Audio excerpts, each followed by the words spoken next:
Hey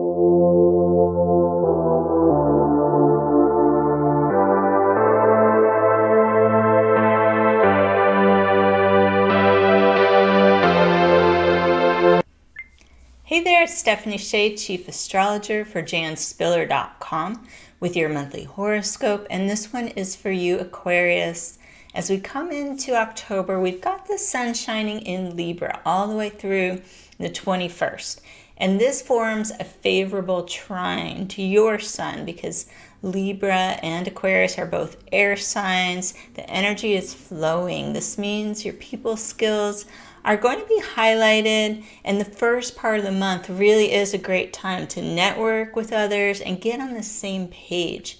Now, on the 22nd, the sun will move into Scorpio. At this point, it's going to be forming a square to your sun, which is more of a tense aspect astrologically. So after this date, you could feel challenged by some of the people around you. You'll need to use your ability to show other people the big picture to help you facilitate calmer interactions. Now, the month is bookended by full moons. That's kind of a rarity. Usually there's only one full moon per month. This month we get a bonus. So we've got the full moon October 1st and again on the 31st. The October 1st full moon is in the sign of Aries. And at this full moon, you're scheduled to receive some type of important communication or information that could help you to see your situation with greater clarity. If you have been in school or learning some new skills, you could see the results of your efforts at this full moon.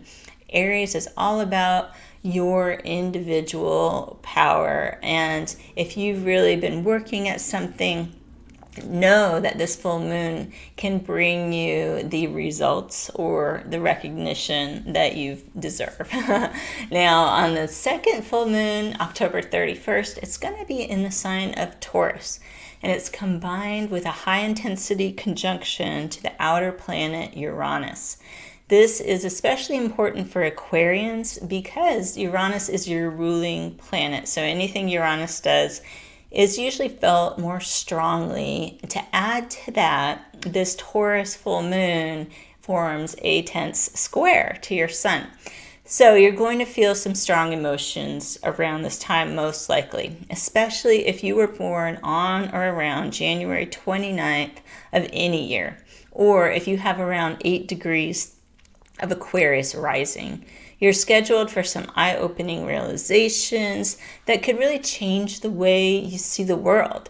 This isn't a bad thing. It can ultimately lead to positive change, but it could feel unsettling in the moment. So it's going to be helpful to maintain physical routines that help you feel grounded and foster a sense of inner security.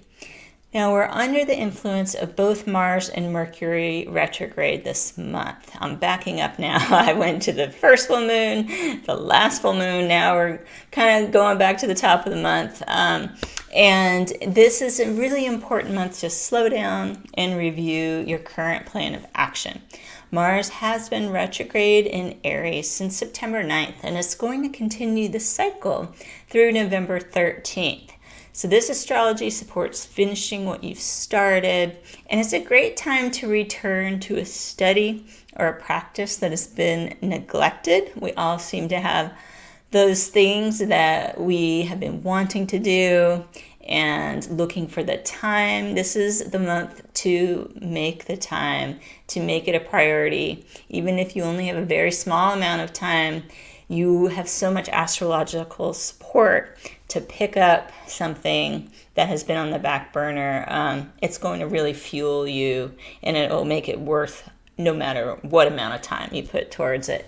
So it's possible that you have had a passion that you've been putting on hold, and it needs to become a priority in your daily life. So that's a really positive use of this Mars retrograde, because it's not a great time to start anything new.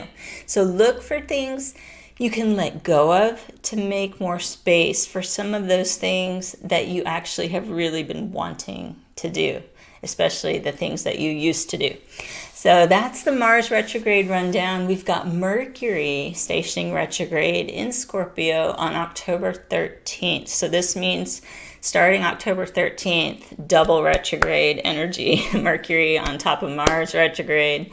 That's a lot of slowing down. By October 29th, Mercury will have moved back into the late degrees of Libra. You could experience some delays at work or feel that you have to revisit something that you thought was already finished. Now that can feel frustrating, but this means you're going to have the opportunity to rework a plan that may have been headed in the wrong direction. So ultimately, it could save you some time and hassles. Now, the Libra new moon, October the 16th, is going to support intentions related to education, philosophy, spirituality, partnership, and cultivating harmonious situations. It's possible that you need to be a peacemaker in a certain scenario, and you haven't known how to approach that. This Libra new moon could give you some inspiration. You can write down ideas about what you'd like to cultivate in your life, and just know it'll take a bit longer to get anything new off the ground till we get out of these retrogrades towards the end of next month. But it is still the most powerful time for intention setting. And if you're not already a member of janspiller.com, I encourage you to go over to the website and check out our memberships. When you sign up to be a member, you'll get a heads up about the best time to set your new moon intention, so you get the most out of that, as well as getting a heads up on important astrology coming your way, so you know the best way to use it. That's the content I've been preparing diligently for the website, and I'm really excited for people to be able to use that as a resource. And all the proceeds go to support Jan's legacy, which was her wishes. She wanted people to be able to continue to use her site as valuable informational resource to use astrology to their advantage. Now, as we close out the month, we've got Venus and Mercury moving into Libra on the 27th, and Mercury is going to station direct in early November. As we move towards November, you're going to be primed for some realizations that will help you to live more in alignment with your values. So be thinking along those lines as we head towards the end of the month. And I hope you can use this month's astrology to your best advantage. Be safe, be well, and I will see you back here next month with your horoscope.